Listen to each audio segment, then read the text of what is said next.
বিসমিল্লাহির রহমানির রহিম। এ on English world চ্যানেলটিতে আপনাদের স্বাগতম। আজকে আলোচনা করছি সেইলিং টু বাইজেন্টিয়াম কবিতাটি, বাইজেন্টিয়ামে যাত্রা। প্রথমেই সারাংশ জেনে নিব। কবিতাটিতে দেখা যায় যে এই পৃথিবীতে যখন বিরোধীরা উপেক্ষিত, তখন প্রকৃতির প্রতিটি জীবনী ভোগ বিলাসে মত্ত, তখন তারা তাদের তুলনায় জীর্ণ কোটের মতো কোনো প্রাণহীন বস্তু। এখানে বৃদ্ধের কোনো মূল্যায়ন নেই। পরবর্তীতে তিনি বৃদ্ধের পক্ষে এমন একটা স্থান খুঁজে পেতে চান যা আদর্শ ঈশ্বরের আশীর্বাদ পুষ্ট। তিনি তাই আর দেরি না করে বাইজেন্টিয়ামের পথে যাত্রা করেন এবং সেখানেই চলে আসেন। তিনি দেখতে পান বাইজেন্টিয়ামের প্রাসাদের স্বর্ণমণ্ডিত দেয়ালে সোনার মোজাইকে অঙ্কিত দেবদূতদের, যারা পবিত্র আগুনের পাশে দাঁড়িয়ে আছে। তিনি তাদের নেমে আসতে অনুরোধ করেন, তার আত্মাকে পরিশুদ্ধ করতে বলেন, তার আত্মা দিয়ে তৈরি করতে বলেন নতুন কোনো গায়ক পাখি, যা তন্দ্রালু সম্রাটকে গান শুনিয়ে জাগিয়ে রাখে, অথবা যে পাখি সুধীজনদের অতীত, বর্তমান ও ভবিষ্যতের গান গেয়ে শোনায়।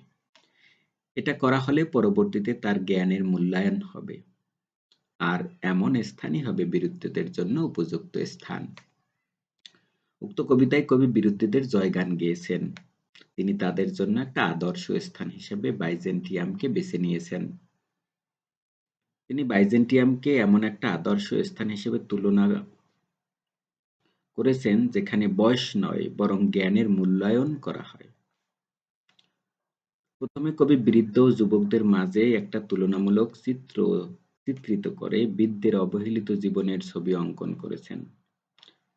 দ্বিতীয় প্যারায় এসে তিনি বৃদ্ধের কি হওয়া উচিত বা কি না পেলে বা হলে জীবন ব্যর্থ তা তুলে ধরেছেন এবং তাদের জন্য নতুন একটা কাল্পনিক আদর্শ স্থান হিসেবে বাইজেন্টিয়ামের পথে যাত্রা করেছেন। তৃতীয় প্যারায় তিনি ইতিমধ্যে বাইজেন্টিয়ামে চলে আসেন এবং বাইজেন্টিয়ামের পবিত্র আত্মাদের ডেকে ডেকে তাকে পরিশুদ্ধ করার জন্য প্রার্থনা করেন। চতুর্থ প্যারায় মৃত্যুর পরবর্তী জীবনে কোনো এক গায়ক পাখি হওয়ার জন্য প্রার্থনা করেন, যাতে পরবর্তী জীবনে এই নশ্বর দেহ নিয়ে জন্ম না হয়। তিনি সোনার তৈরি গায়ক পাখি হতে আশাবাদ ব্যক্ত করেন। তিনি যেন পরের সেবায় জীবন উৎসর্গ করতে পারেন, পরের হিতের জন্য জীবন অকাতরে বিলিয়ে দিতে পারেন। এই হলো বাংলা সারাংশ।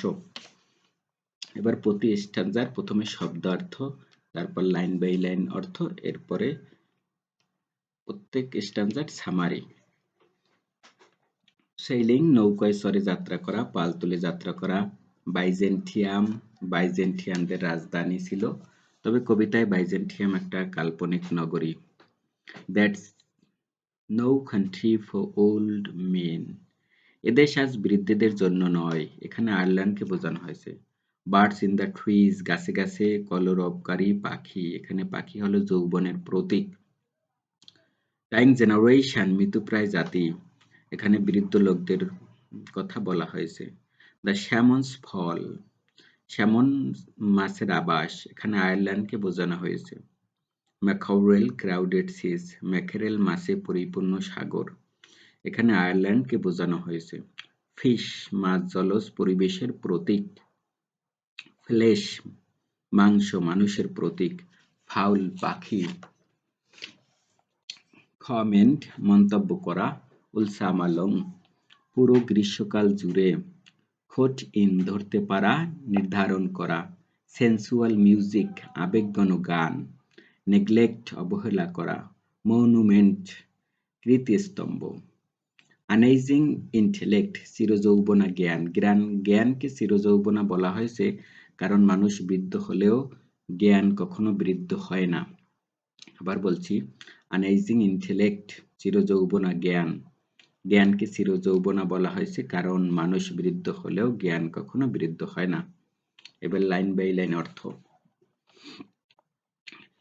That's no country for old men, the young. এদেশ আর বৃদ্ধদের জন্য নয়, এখানে যুবকেরা। In one another's arms, birds in the trees, একে অন্যের বাহুডোরে আবদ্ধ গাছে গাছে যৌবনা পাখি। Those dying generations, at their songs. ওইসব বৃদ্ধরা তাদের আনন্দের কাছে ক্ষয়িষ্ণু জরা কিছু। The salmon falls, the mackerel crowded seas. তাদের জন্য এই স্থান কেবলই তুচ্ছ স্যামনের, তুচ্ছ ম্যাকারেল মাছের পচা সমুদ্র। Fish, flesh or fowl, comment all summer long. মাছ, প্রাণী, পাখি সবাই গ্রীষ্ম বরে ভোগবিলাসে মত্ত। Whatever is begotten, born and dies. এরা গর্ভধারণ করে, জন্ম দেয় নতুন প্রাণের, ফের মরে নিঃশেষ হয়ে যায়। Caught in that sensual music, all neglect. তাদের এই ইন্দ্রিয় বিলাসের মাঝে অবহেলিত হয়।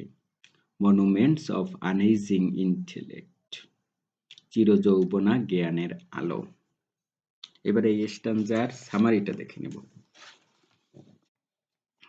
Ireland is not the right place for old men because all are caught in a sensual music which makes them neglect the ageless artistic achievements of the intellect.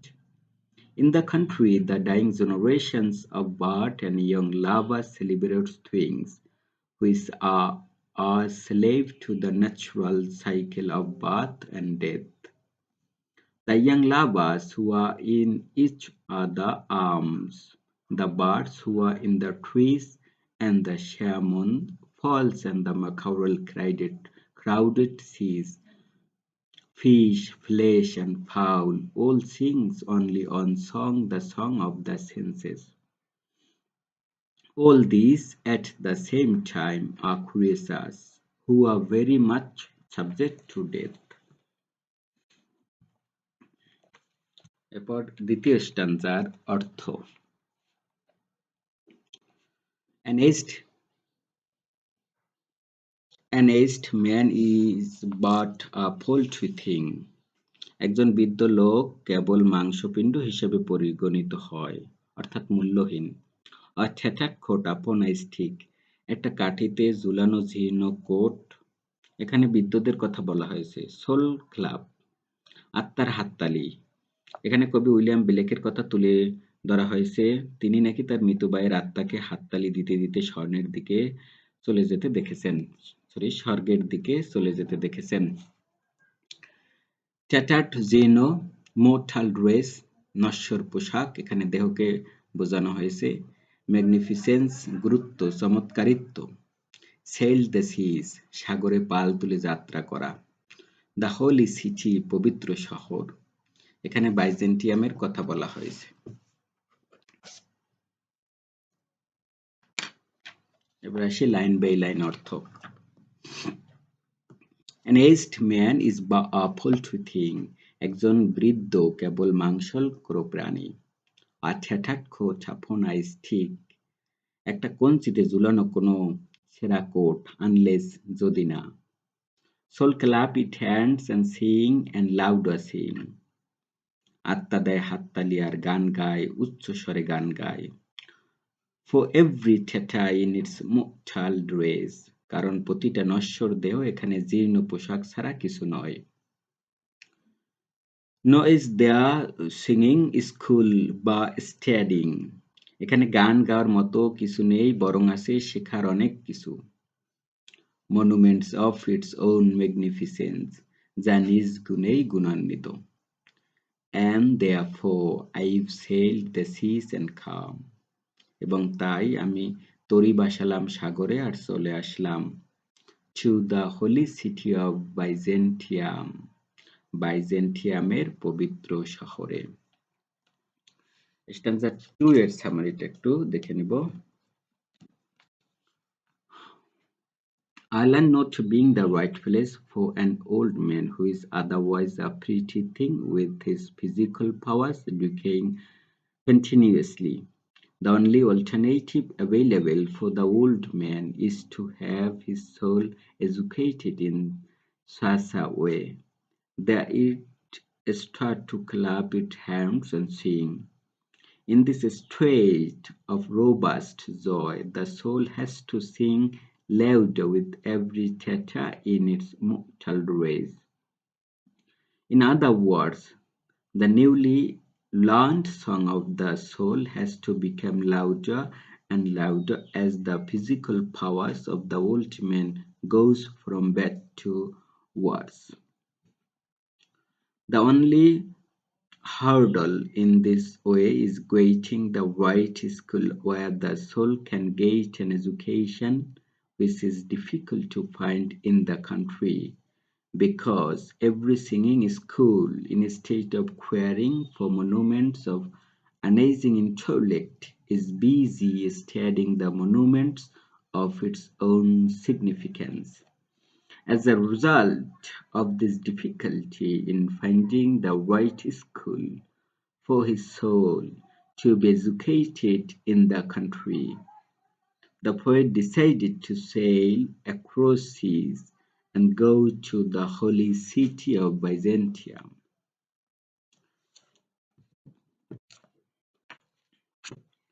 এবার তৃতীয় স্ট্যান্জার অর্থ দেখব। সেজেস যাজক বা পবিত্র আত্মা, গডস হোলি ফায়ার ঈশ্বরের পবিত্র আগুন, গোল্ড মোজাইক স্বর্ণে মণ্ডিত, ফার্নিন আজায়া ববিনে সুতা পেঁচিয়ে কিছু আটকানো বা খোলা, the singing masters of my soul আমার আত্মার গায়ক শিক্ষক, কনজিউম নিঃশেষ করে দেওয়া, শুষে নেওয়া, ভোগ করা, হার্ট অ্যাওয়ে হৃদয় হরণ করা, সিক উইথ ডেজায়ার বিভিন্ন আশায় আশায় মর্মাহত হওয়া, ফাসেন্ট বাদা, আ ডাইং অ্যানিমেল মৃতপ্রায় প্রাণী বা বৃদ্ধ লোক, into the artifice of eternity অসীমত্বের বন্ধনে। লাইন বাই লাইন অর্থ। O sages standing in God's holy fire, ওহে ঈশ্বরের পবিত্র আলোয় আলোকিত মনীষীরা, as in the golds mosaic of a wall স্বর্ণ মণ্ডিত হয়ে আসে যারা দেয়ালে অঙ্কিত হয়ে, come from holy fire perne in a gyre পবিত্র আগুন থেকে বেরিয়ে আসো, চলে আসো সুতর বন্দনে, and be the singing master of my soul এসো আমার আত্মার পরিশোধনের গান শেখার শুরুতে হও পরিণত, consume my heart away sick with desire আমার হৃদয়কে হরণ করো যে হৃদয় শত আকাঙ্ক্ষায় হয়েছে জীর্ণ, and fasten to a dying animal যা ক্ষয়িষ্ণু প্রাণী কোন চলছে দ্রুত বিনাশের দিকে, it knows not what it is যা জানে না তার কি করা উচিত, অ্যান্ড গ্যাদার মি আমরা সেই সত্তার সব উপাদান একত্রিত করো, into the artifice of eternity অসীমত্বের বন্ধনে। তিনের সামারিটা একটু জেনে নেব। Addressing the sages standing in God's holy fire in Byzantium, the poet says, O sages who are standing in God's holy fire in the same way as the fire standing in the gold mosaic work of a wall, climb down from your position in a spiral movement and be the educator of my soul, so that my soul can learn the right kind of song, the song which becomes louder as the body decays more and more. The first thing one will have to do will be to purify one's heart, because it is tied to animal instinct of the body and is sick with physical desire. Once one has purified or consumed the heart away, it will be easier for one to do what the narrator most desire gathering me into the artifice or eternity.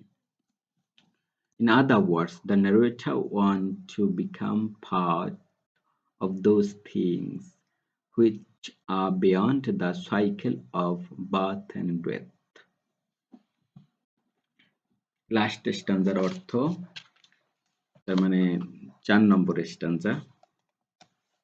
Once out of nature, যদি একবার দেহ ছেড়ে আত্মা চলে যায়, bodily form, দেহ, any natural thing, সাধারণ প্রকৃতির জিনিস, এখানে যে কোনো প্রাণীকে বোঝানো হয়েছে। গ্রেশন গোল্ডস্মিথ, গ্রিসের স্বর্ণকার। কথিত আছে প্রাচীন গ্রিসে এমন স্বর্ণকার ছিল যারা এমন পাখি তৈরি করতে পারত যা কথা বলতে পারত। হ্যামার্ড গোল্ড, হাতুড়ি দিয়ে পিটিয়ে সোনা দিয়ে তৈরি করা। এনামেলিং, মুক্তখচিত। আড্রাউজি এম্পাওয়ার এওক, তন্দ্রাকার সম্রাটকে জাগিয়ে রাখতে। সেইট আপন, বসে থাকা। গোল্ডেন বাউ, একটা সোনার ডাল। লর্ডস অ্যান্ড লেডিজ, সুদীজন। Of what is past or passing or to come, অতীত বর্তমান ও ভবিষ্যদ্বাণীর গান। Once out of nature I shall never take, যদি দেহ ছেড়ে চলে যায় একবার কখনো নিতে পারব না স্থান। My bodily form from any natural thing, কোনো নশ্বর দেহের উপাদানে। Such a form a Grecian goldsmith make, বরং আমার আত্মায় যেন গড়া হয় গ্রিসের স্বর্ণকারের তৈরি। Of hammered gold and gold enameling, পেটা সোনায় মুক্ত খচিত করে কোনো পাখি। To keep our browsing parrouk, যে তন্দ্রালু মহারাজকে গান শুনিয়ে জাগিয়ে রাখে রাতভর। Or set upon a golden bough to sing, অথবা সোনার ডালে বসানো থাকে গান গাওয়ার তরে। To lords and ladies of Byzantium, বাইজেন্টিয়ামের সুধীজনদের শোনাতে। Of what is past or passing or to come, অতীত বর্তমান ও ভবিষ্যতের বিষয় নিয়ে গাবে গান। Last stanza summary. Once the narrator is out of the circle of nature, he will break all contact with natural thing, with the physical world. In a state of taking my bodily form from any natural thing, he shall take a form like that which was hammered into golden shape and golden enameling by Grecian goldsmith. This was done by Grecian goldsmith to form a golden bird who could sing to a sleepy emperor and keep him awake. He also wanna be a golden bird gathered into the artifice of eternity, so that he set upon a golden bough in the court of Byzantium, the alone which enabled him to sing of all time past, present and future, to the lords and ladies of Byzantium. The song of narrator will be different from the sensual music of dying generations, and will sing of monuments of unageing intellect. Thank you for hearing me.